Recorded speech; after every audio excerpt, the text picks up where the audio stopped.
Mga kaibigan, magandang umaga po sa inyong lahat. Nandito po ako ngayon sa bahay namin, subalit nagpapaalam sa inyo na kung ano ang nangyayari dito sa bahay. Ito po ay malaking kababalaghan na ang nangyayari dito sa bahay. Subalit ito ay nandito yung, ito pangalan ay Mot. Hindi ko alam kung ano yung spelling siguro, M-O-T-E-H, ganun ang spelling siguro niya.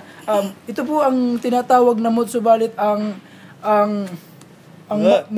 kakaiba tong, kakaiba talaga tong, ay, paglikod. Gusto ko makita yung likod. Ay, gusto ko. Bakit nagsasalita ka? Tumuro ka dun. Gusto ko makita to. Yan, no? Yun, no?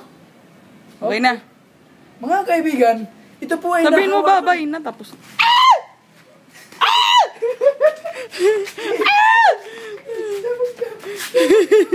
Ay na.